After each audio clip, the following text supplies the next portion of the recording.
এই সিরিজের পার্ট 1-এ আমরা কভার করেছিলাম যে আমাদের বিটি ফার্মের কনসেপ্টটা কীভাবে ফার্মার্সদের এফেক্ট করে, কীভাবে আমরা ওভারঅল ইকোনমিক হেলথ বাড়াতে পারি, জিডিপি বাড়াতে পারি, প্রোভাইডেড কারেন্ট ইনফ্লেশনকে মাথায় রেখে। সেটা ছাড়া আমাদের কনসেপ্টটা যেটা তৈরি করেছি, যে ইকোসিস্টেমটা বানিয়েছি, সেটা কীভাবে সহজেই যে কোনো ফার্মার, যে কোনো নিউ জেনারেশন ফার্মার অ্যাডপ্ট করে নিতে পারে, যাতে আমাদের জাস্ট প্যাডি অ্যান্ড পটেটোর উপরে যাতে ডিপেন্ডেন্ট না থাকতে পারে, যাতে আমাদের হাই কোয়ালিটি প্রোডিউস আমরা বাইরে এক্সপোর্ট করতে পারি। যদি এখনও ভিডিওটা না দেখে থাকেন তাহলে আমি লিঙ্ক ডেসক্রিপশনে দিয়ে দেবো বা কার্ডস উপরে অ্যাটাচ করে দেবো। You can go check it now and then come back to this video. Okay, let's start. Today we have our director here, Sudipta Guchait. He is an expert in all these fields, so he is going to explain the second part as well.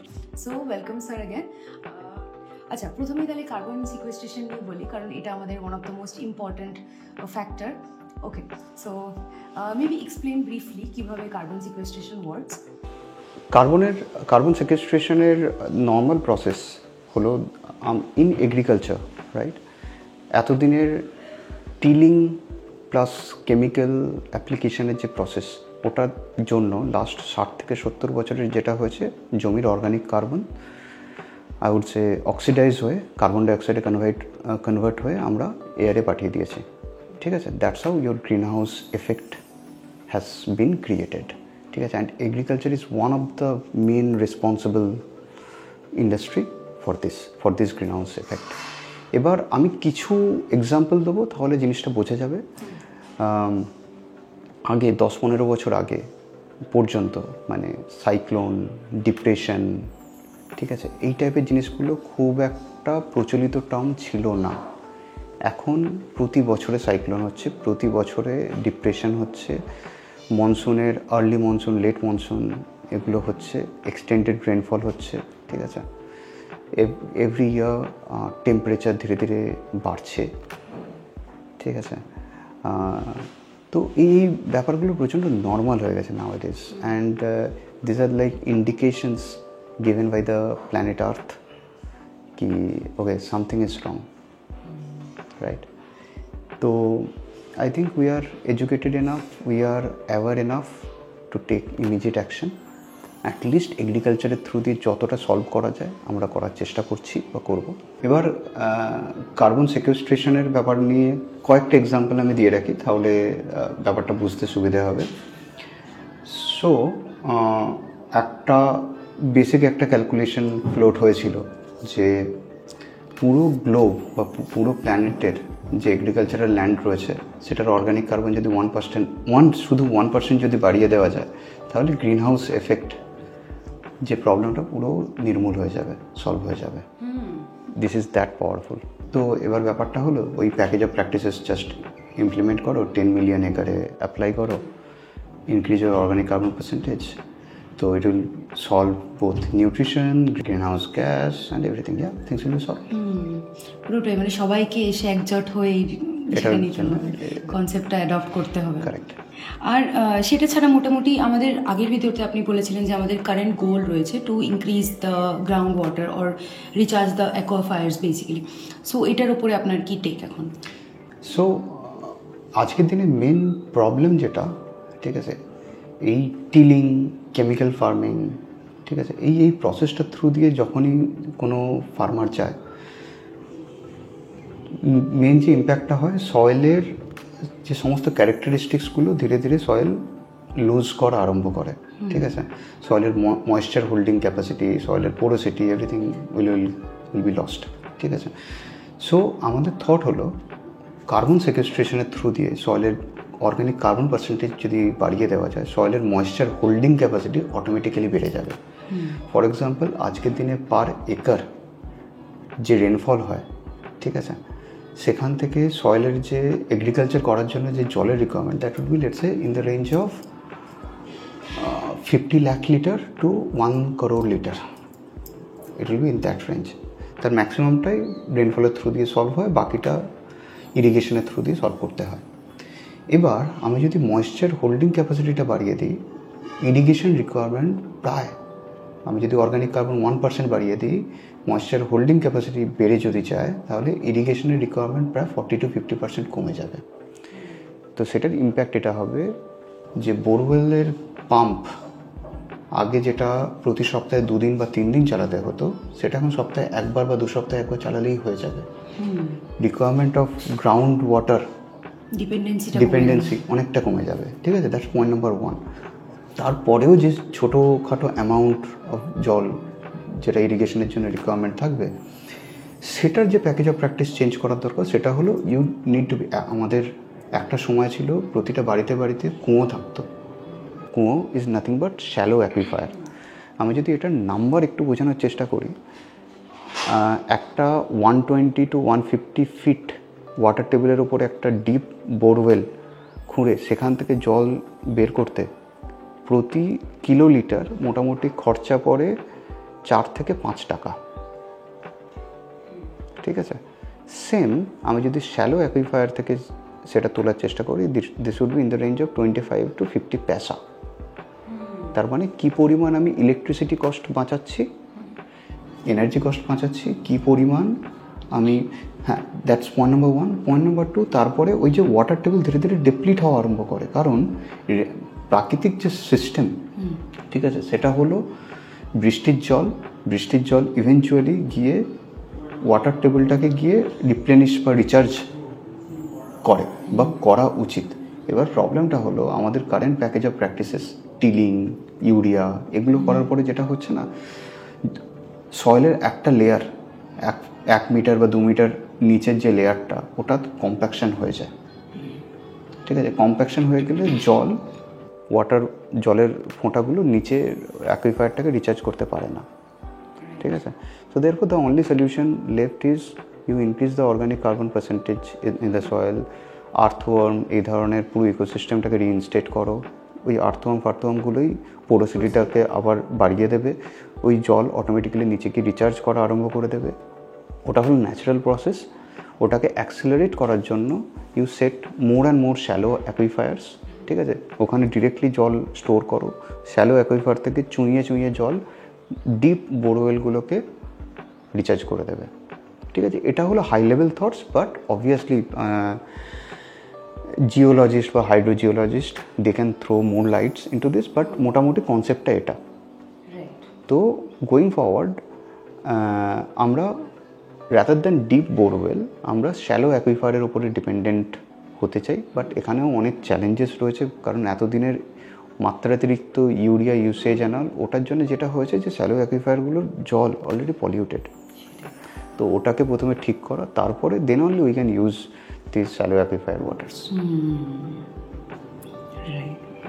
Lengthy একটা process. So আমি যদি আবার summarise করি, যেটা আমরা solve করার চেষ্টা করছি সেটা হলো অর্গ্যানিক কার্বন বাড়িয়ে সয়েলের ময়েশ্চার হোল্ডিং ক্যাপাসিটিটা বাড়ানোর চেষ্টা করছি, যাতে ইরিগেশনের রিকোয়ারমেন্ট অটোমেটিক্যালি কমে যায়। Point number 1। তারপরেও যে 30-40% বা 50% ইরিগেশনের রিকোয়ারমেন্ট থেকে থাকছে, ওই ফ্রিকোয়েন্সিটা কমে যাবে, কিন্তু তারপরেও ইরিগেশন দিতে হবে। ঠিক আছে, আমি ড্রিপ বা স্প্রিংকলার ইরিগেশনের থ্রু দিয়ে যে জলটা দেবো, সেই জলটা যদি আমি শ্যালো অ্যাকুইফায়ার থেকে তুলি, ঠিক আছে, তাহলে 1 আমার এনার্জি কস্ট বেঁচে যাবে, দ্বিতীয় আমি ওয়াটার টেবিলটাকে খুব একটা ডিপ্লিট করবো না, আর ওটাকে আমি রিচার্জ করে আমি ওয়াটার টেবিলটাকে রিইনস্টেট করে দেবো। তো water neutrality is the vision. ঠিক আছে, যাতে আমরা ভবিষ্যতে পরবর্তী প্রজন্মের জন্য অ্যাটলিস্ট ওয়াটার টেবিলটাকে যেন বাঁচিয়ে রাখতে পারি। নাহলে তারা জল কোথা থেকে পাবে? এই সমুদ্রের জল কনজিউম করা যায় না, and it requires lot of effort and money to purify this. Right. যখন আমরা এনার্জির কথা বলি, আমি দেখি যে আমাদের ফার্মে major portion of the land is dependent on like napier farming, and নেপিয়ারের আমাদের পরবর্তী গোল অ্যাজ আ হার্ড যে we want to turn it into energy pellets or napier pellets, so that কোলের উপর ডিপেন্ডেন্সি কমে যায়। Can you explain briefly? Okay, napier একটা interesting product যেটার মাল্টিপল ইউজ কেসেস রয়েছে। ঠিক আছে, তো আমরা নর্মালি ডেডিকেট করে থাকি 20% of our land bank should go to fodder production আর নেপিয়ার প্রোডাকশন। ইউজ কেস 1, আমাদের যে অ্যানিম্যাল হাজবেন্ডারি ইউনিট রয়েছে, গবাদি পশু রয়েছে, তাদের ফডারগুলো ওখান থেকে যেন আমরা নিতে পারি, পয়েন্ট নাম্বার 1। বাট আমরা ন্যাপিয়ারে যে প্যাকেজ অফ প্র্যাকটিসেস ইমপ্লিমেন্ট করার চেষ্টা করছি, সেটা রেগুলার ন্যাপিয়ার যদি 60 or 70 টন পার একর পার ইয়ার যদি জেনারেট করে, we are targeting 1000 to 1200 ton per acre per year. ঠিক আছে, so here we are talking about almost 10 to 20x jump in terms of yield through our package of practices. ওকে, তো সেটা গবাদি পশুদের দেওয়ার পরেও আই হ্যাভ এক্সেস ন্যাপিয়ার। ঠিক আছে, তো এই এক্সেস ন্যাপিয়ারটাকে আমাদের থট হলো can we convert it into something else which can solve a bigger problem. তো প্রবলেমটা কী আজকের দিনে? আজকের দিনে ওয়েস্ট বেঙ্গলে যদি দেখা যায় মোটামুটি 9 to 12, if I am not wrong, it's currently 12 is the installed power plant capacity in West Bengal.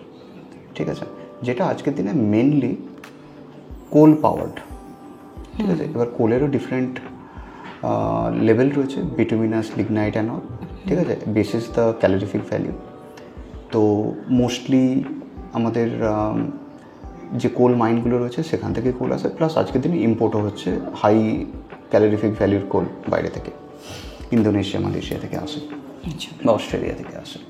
এবার ব্যাপারটা হলো coal is not a good source of energy because it doesn't come under renew, it comes under fossil fuel. ঠিক আছে, and it pollutes the environment. এবার carbon নিউট্রালিটির যে vision, আমরা যদি সেটা অ্যাচিভ করতে চাই, we need to move towards energy crop যেটা এগ্রিকালচার সাপ্লাই দিতে পারে। এবার ন্যাপিয়ার প্যালেট যেটার কথা বলছি, ন্যাপিয়ার বেসিক্যালি ন্যাপিয়ার ফডারটাকে ড্রাই করে ওটাকে প্যালেটাইজেশন করা, যেটার স্পেসিফিক ওয়েটটা অনেক বেড়ে যায় অ্যান্ড ইজিলি ওটাকে ট্রান্সপোর্টেশন করা যায়। That's the problem statement. ওটার calorific value would be in the range of 4000 to 4500 kilo calorie per K G. ঠিক আছে, which is good enough, better than lignite or lignite certain grades equivalent, which can help powering those power plants in West Bengal. ঠিক আছে, এবার somehow আমরা যদি কোলটাকে replace করার চেষ্টা করি, ওয়েস্ট বেঙ্গলের আই থিঙ্ক আমি যদি 10% ল্যান্ড ব্যাঙ্কে ডেডিকেট করি টুয়ার্ডস ন্যাপিয়ার ফার্মিং, সমস্ত কোল পাওয়ার প্ল্যান্টগুলোকে আমি রিপ্লেস করে দেবো ন্যাপিয়ার প্যালেট দিয়ে। এটা সম্ভব, ইজিলি সম্ভব। ইভেন ওয়েস্ট বেঙ্গলের যে ওয়েস্টল্যান্ডগুলোও রয়েছে, আমি যদি সেখানেও ন্যাপিয়ার ফার্মিং করা আরম্ভ করি, because which are like very less, requires very less management. ঠিক আছে, এগুলোতেও গ্রো করানো যায়। ঠিক আছে, ওটাকে যদি জাস্ট প্যালেটাইজেশন করলে কোলের রিকোয়ারমেন্টটা আমরা ধীরে ধীরে ড্রাস্টিক্যালি কমিয়ে দিতে পারি। তো we can have cleaner energy in the future. So that is one element that we are working on. Second element is biogas. ঠিক আছে, তো ন্যাপিয়ার বলো বা গোবর বলো, দিস আর লাইক কম্পোস্ট। ঠিক আছে, ওটাকে আমরা যখন বায়ো ফার্টিলাইজারে কনভার্ট করি, as a by product we get methane. ঠিক আছে, সেই মিথেনটাকে বায়োগ্যাসে যখন আমরা এক্সট্রাক্ট করি, that can directly fuel your generators and all and can generate energy.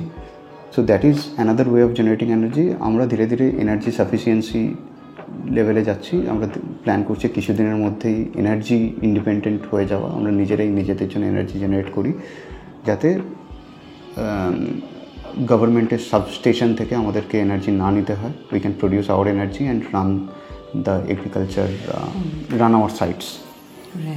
ঠিক আছে, এবার এটাকে কীভাবে স্কেল করা যায় সেটারও একটা প্ল্যান আমরা চিন্তাভাবনা করছি। But to be very honest, gobar cannot be a sustainable solution, কারণ গোবর দিয়ে পুরো ওয়েস্ট বেঙ্গলের এনার্জি রিকোয়ারমেন্ট যদি আমি ফুলফিল করতে চাই, it would require huge number of cattle.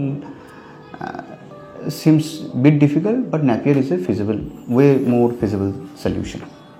তো আমাদের কাইন্ড অফ আমরা এটা বলতে পারি যে কার্বনের প্রেজেন্সটা ইন দ্য রাইট প্লেস, এটা ফিক্স করতে পারলেই a lot of our problems are being solved. Absolutely. Right. আমরা যদি ঠিকভাবে এগ্রিকালচারটা করতে পারি, প্রাইমারি ইকোনমি যেটা, ঠিক আছে, maximum pollution, maximum environmental issues, maximum income issues, maximum migration issues, মানে গ্রাম থেকে শহরে মাইগ্রেশন, স্টেট থেকে অন্য স্টেটে মাইগ্রেশন, এই সমস্ত প্রবলেমকে আমি সলভ করে দিতে পারবো। একদমই তাই। আশা করছি একটু ইন্সপায়ার করতে পারবো আমাদের ভিউয়ার্সদেরকে to take up more clean energy sources and to avoid hopefully harsh chemicals that are destroying our planet. Next video te আসবো আমরা নিউট্রিশন নিয়ে কথা বলতে। Stay tuned, we'll be in touch. See you again.